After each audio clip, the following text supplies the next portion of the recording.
जय श्री कृष्णा, हर हर महादेव। मैं नारायण भक्ति शिप्रा स्वागत करती हूँ आपका अपने चैनल पर। श्री शिवाय नमस्तुभ्यम, हर हर महादेव। महादेव की कृपा हम सभी के ऊपर बनी रहे। 2024 में सर्वप्रथम पहली बार जनवरी के महीने में 9 जनवरी को मासिक शिवरात्रि आ रही है। शिवरात्रि, हर महीने की शिवरात्रि अपने आप में बेहद खास होती है और हम सभी के मनोकामना पूर्ण करने की वो तिथि होती है, जिस पर हम छोटे छोटे उपाय कर अपनी बड़ी बड़ी मनोकामनाएं पूर्ण करते हैं। मान्यताओं के अनुसार इस दिन उपवास के प्रभाव से सुख, समृद्धि, संतान और सफलता का वरदान भी मिलता है। तो आइए जानते हैं साल की पहली मासिक शिवरात्रि क्यों है खास, और उस पर हम जानेंगे कि 2 उपाय वो कौन सा करेंगे जिससे कि नेक्स्ट आने वाली शिवरात्रि तक वो आपकी मनोकामनाएं पूर्ण हो जाएंगी। अगर आप हमारे चैनल पर नए हैं तो चैनल को सब्सक्राइब कर दें और अच्छा लगे विषय आपको तो औरों को भी शेयर करें, क्योंकि 9 तारीख ज़्यादा दूर नहीं है, क्योंकि आज हो गया 6 तारीख, 9 तारीख आने ही वाला है। पूरे साल 12 महीने शिवरात्रि मनाई जाती है। नए साल की मासिक शिवरात्रि 9 जनवरी मंगलवार के दिन मनाई जाएगी। मासिक शिवरात्रि भगवान शंकर की पूजा के लिए समर्पित है तथा उस दिन मंगलवार है तो बजरंगबली की भी पूजा करेंगे। शंकर सुमन केसरी नंदन, यानी कि शंकर भगवान और बजरंगबली दोनों एक ही हैं। भगवान शिव की प्रिय है रात्रि, यानी शंकर भगवान की पूजा हम संध्या की बेला में करेंगे। रात्रि में शिवरात्रि नाम होता है तो रात्रि में पूजा करते हैं, लेकिन रात्रि में मंदिर बंद हो जाते हैं, तो प्रदोष काल में शंकर भगवान को हम पूजा करेंगे। अगर आप बहुत ही परेशानी से चल रहे हैं और आपकी मनोकामना कोई पूर्ण नहीं हो रही है तो इस एक नए उपाय को आप ज़रूर करें।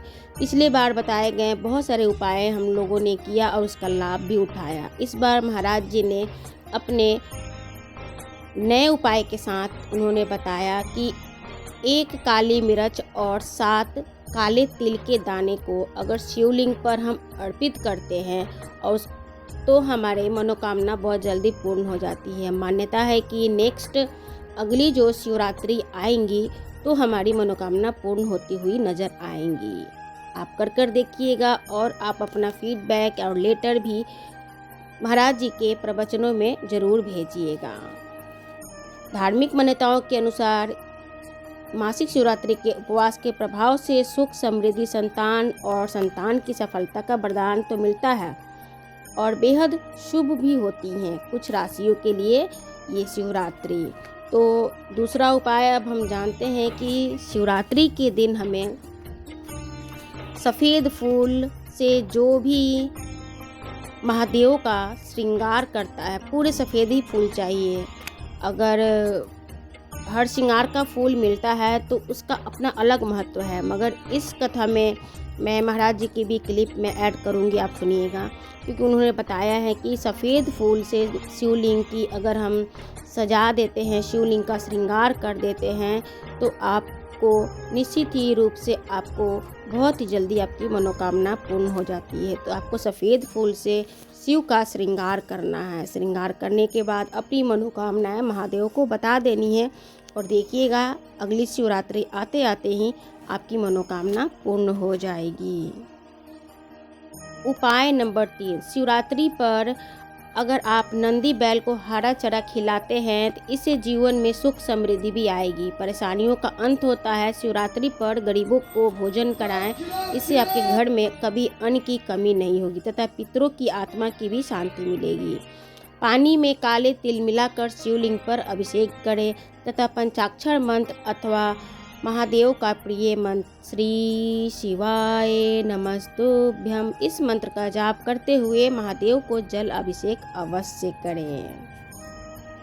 महादेव की पूजा करते हुए हमें 3 बातों का भी ध्यान रखना चाहिए। कभी भी हमें काले रंग के वस्त्र पहनकर शिव की पूजा नहीं करनी चाहिए तथा अत्यधिक मेकअप करके भी महादेव को पूजा नहीं करना तथा शिवलिंग को भी अपवित्र मन से उनको स्पर्श नहीं करना चाहिए। अधिकांश भक्त विभिन्न रंगों के कपड़े पहनते हैं, जैसे हरा, पीला, लाल, नारंगी, सफ़ेद, गुलाबी और भी बहुत कुछ।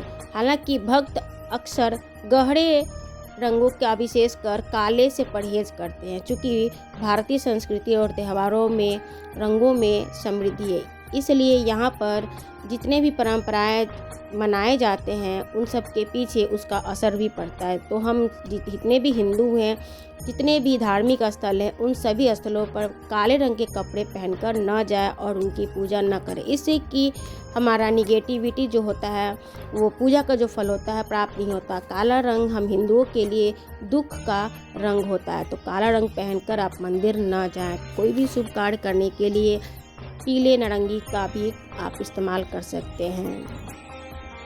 तो आइए जानते हैं इस बार मंगलवार को शिवरात्रि है, तो मंगलवार के दिन राहु काल कब लग रहे हैं। तो इस बार मंगलवार को राहु काल शाम के 3 बजे से लेकर शाम के 4:30 बजे तक रहेंगे। तो इस टाइम पे आप शंकर भगवान की पूजा न करें। अगर 3 बजे से आप पहले गए हैं मंदिर, तो आप पूजा अगर आपने चालू कर दिया है तो अच्छी बात है, नहीं तो 3 और 4:30 के बीच में आप 1.5 घंटा इस समय को आप वर्जित कर दें। इस समय आप पूजा करने ना जाएं। 4:30 बजे के बाद फिर मंदिर में आप जाएं। शाम का प्रदोष काल में आप वहां पे दीप जलाएं, महादेव से प्रार्थना करें। इस तरीके से आप पूजा करेंगे तो आपका शिवरात्रि का व्रत पूर्ण हो जाएगा और महादेव की इच्छा रही तो हम सभी के मनोकामनाएं बहुत जल्दी पूर्ण हो जाएंगे। आशा करते हैं कि जानकारी पसंद आई हुई होगी। फिर मिलते हैं एक नए विषय के साथ। तब तक देवी दया मुझे। मैं शिप्रा। श्री शिवाय नमस्तुभ्यम। एक बात बताना मैं भूल गई, जो हम फूल भगवान को अर्पण करेंगे उसको हमें कुंदकेश्वर महादेव के नाम से महादेव को वो फूल अर्पण करना है, जिससे कि हमारी मनोकामनाएं पूर्ण हो जाए।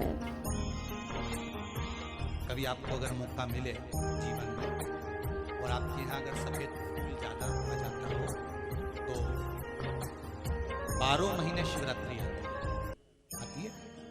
12 महीने शिवरात्रि आती है। आप किसी कामना से अगर शंकर जी की आराधना कर रहे हैं या आप शिवरात्रि पर व्रत करें ना करें, 12 महीने शिवरात्रि आती है। आप प्रयास करना, एक कामना कर कर शंकर जी के शिवलिंग का और शंकर जी की जो जलाधारी है उसका शाम के समय प्रदोष के समय पर शिवरात्रि के दिन सफेद पुष्प की पंखड़ियों से शिव का श्रृंगार करना प्रारंभ कर दीजिए। जिस मंदिर में कोई नहीं जाए उस मंदिर में जाकर आप शिव का श्रृंगार करिए। श्रृंगार करो।